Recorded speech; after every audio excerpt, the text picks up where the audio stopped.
Have you ever laid in bed trying to sleep and suddenly your brain whispers, hey, remember 5 years ago you did that embarrassing thing? Because that happens to me, and that's every single day. There's always something going on. Anyways, my name is Jessa, and I'm here to show you the top 10 shameful moments from history we wish we could erase. Number 10, Wild E. Coyote. Super genius. I'm not going to lie, this made me laugh when I first researched this. It felt like something out of a Looney Tunes episode, which actually, now that I think about it, Chuck Jones did say in an interview once that we should all read all kinds of books to find inspiration and the humor in history. In 1521, Spanish armies led by Hernan Cortez devastated the Aztec population by constraining and ensuing a mass annihilation of the indigenous who lived there.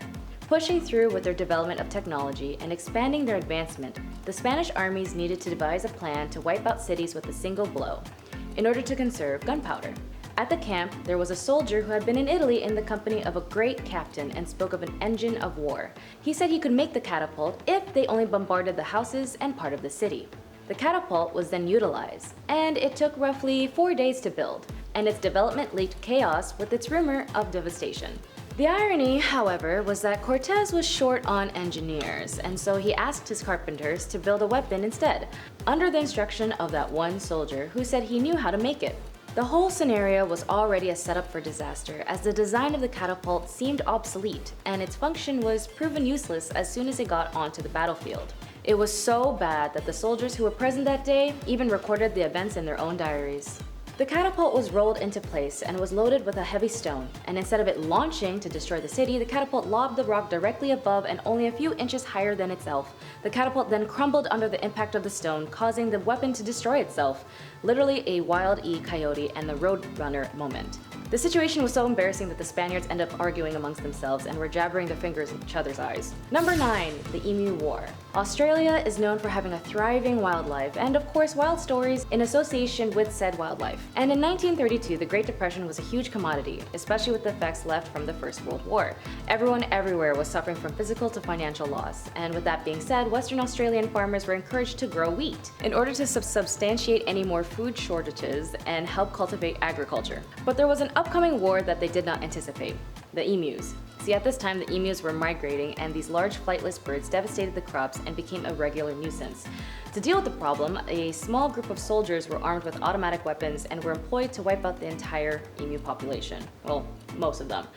During the operation, hundreds of emus were killed, and the emu population endured, and in summation, the humans lost the Emu War.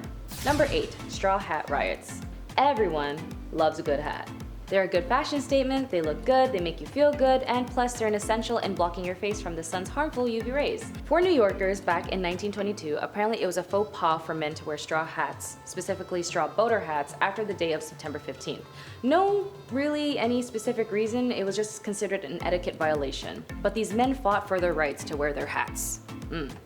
Despite the taunts of wearing these straw hats even after said alleged date, the event then turned into a frenzy of riots and fights for almost 8 days straight. Luckily, no one got hurt, but a lot of people did get injured and arrested.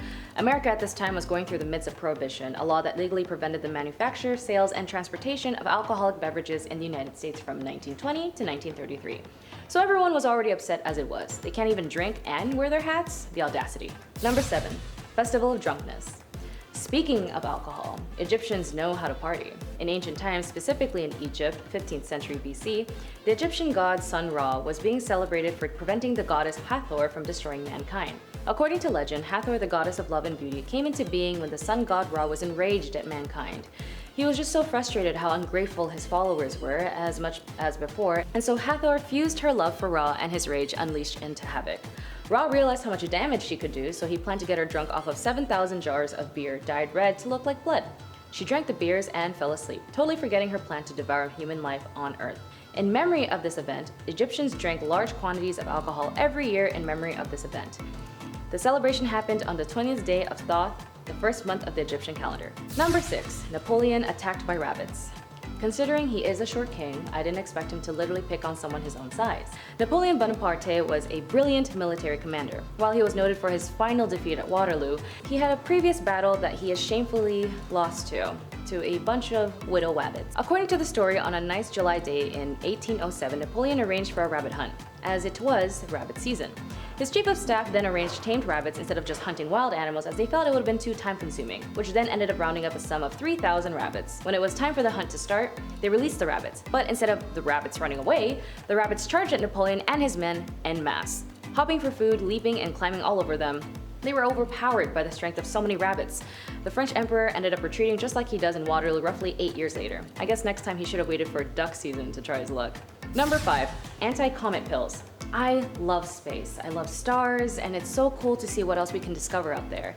For example, the discovery of Halley's Comet had been a frequent fixture of the night sky for thousands of years. However, when the comet was first discovered, it wasn't looked at as a gorgeous phenomenon as we see it today. Scientists back then didn't have the tools yet to observe it closely, and so it led to a wild speculation on some astronomers' part. Particularly after cyanogen, a toxic gas that was discovered in the tail of Halley's Comet. This was a discovery that led nationwide panic, of course, where con men sold things like anti-comet pills and umbrellas to protect you and your loved ones from deadly gas. Naturally, scientists called them out and even pointed how ridiculous that was. The comet passed without a single incident, but at least those con men were able to make a living for the day. Number 4. Khutulun, the undefeated wrestling woman. Now remember, to all the single ladies, Beyonce did say this: if you liked it, then you should have put a ring on it. At least for Khutulun, it was, if you like it, then I'll see you in the fighting ring if you're worthy. See, as a descendant of Genghis Khan, not only was Khutulun a historical asset to families who wished to marry her, but she was also a Mongolian noblewoman. Born in 1260, her father became one of the most powerful rulers in Central Asia, whose reign spread as far as Western Mongolia to the Middle East. Out of all of his children, Khutulun was his favorite, and one whom he sought advice and political support. She loved fighting, running into battle, and shooting her bow. She even captured and kidnapped an enemy and brought them back by wrestling them. In Mongol culture, she is considered and remembered as a famous athlete and warrior. In the Western world, they turned her into a Disney princess who fell in love, of course.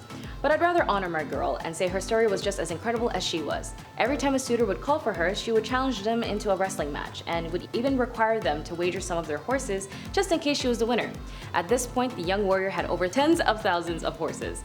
According to the accounts, her father even tried to name her as successor. However, due to the patriarchy led by her uncles and male relatives, his request was denied and she couldn't. Super lame, by the way. What in the House of Dragons is going on? She eventually got married as people kept speculating her and spreading rumors about her and her family, and she didn't even care who it was. After all, she just wanted to ride horses, fight, and wrestle. Whoever she did settle down with, they also couldn't beat her in wrestling. She eventually died mysteriously at the age of 46, which some speculate that her presence was a threat to the current Mongol leader. Number 3. Hamilton's Cabinet Battle Number 3. If you're a fan of the 11-time Tony Award musical Hamilton, you might be aware of their 2 songs called the Cabinet Battle Number 1 and 2. And in this case instance, the debate that went down at this meeting wasn't a rap battle, but a straight-up fist fight. In 1858, 54 years after Hamilton died, the US House of Representatives broke out into a 30-50 man brawl. This altercation started when Lawrence Keat of South Carolina and abolitionist Galusha Grow of Pennsylvania, the two had been engaged in specific arguments regarding the Kansas controversy. In 1854, the Kansas-Nebraska Act became an intense battleground between the North and the South. The territorial crisis caused an infliction between the two politicians, starting the verbal assaults and then physical. The altercation was then joined by 30 to 50 other members, and it turned into a world star moment, if you catch my drift. So much on record, which again, I wonder who was recording this the whole time. The Keat became so enraged that he started choking Groves, like Homer Simpson with Bart. The fight stopped when a Representative Washburn missed a punch and upended the wig of a Representative William Barksdale. Everyone ended up laughing, and the fight was just that for now. But more arguments would follow suit on the decisions regarding that night, as major divisions on the pro-slavery and anti-slavery forces grew in tensions, and evidently is what led to the American Civil War. Number 2. Pepsi and their army. Coke or Pepsi has been a big debate for some time for some fast food fanatics or just people who like soda. But for those who like Pepsi, they'd be intrigued to discover that their competitor PepsiCo apparently had the 6th largest military in the world. Yeah, you heard me. A beverage company for a brief moment owned the 6th largest naval fleet in the world. Why? Or more or less, how? Well, the vice president of PepsiCo and the Norwegian shipping company, owned by a friend of Pepsi's CEO, attended an American exhibition in Moscow in 1989 as part of an effort to convince the Soviet Union the benefits of capitalism. Yay! Apparently Pepsi was a really big hit. The problem, however, was the money. See, Soviet money wasn't generally accepted worldwide, so the USSR bought billions of dollars worth of Pepsi by trading in submarines, military ships, and a lot of vodka. A lot of vodka. However, Americans boycotted the vodka in response to the Soviets' invasion of Afghanistan, which is why the ships were thrown into the 1990 bargain. Although it was assumed they obtained the ships, equals to them being the largest navies in the world, in reality they didn't actually possess any of them under the 1889 deal. Instead of it going to the Norwegian firm, they decided to sell all of the ships and submarines for scrap recycling.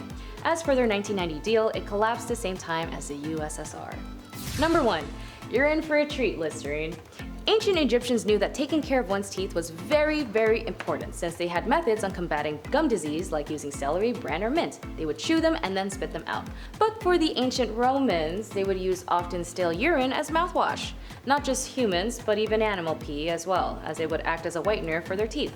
The thing is, it does work since our urine does contain not just ammonia, but also a compound of nitrogen and hydrogen. Overall, it is a genuinely good cleaning agent. After all, today ammonia is used as a cleaning product for many hard surfaces like stainless steel, grime off of one's oven, glass and porcelain. Urine became so in demand that Romans who traded in actually had to pay a tax due to the smell. Romans considered having white teeth a great value. But then again, it was also a common insult to see someone with shiny teeth, as they would say you're full of... I guess that's where the saying originated from. If you ever had a moment in time where you did something where you kinda smacked your forehead over, please share them in the comments. Only if you're okay with it. I'm not pressuring you to do so, but I'd love to read them. Here, I'll share mine.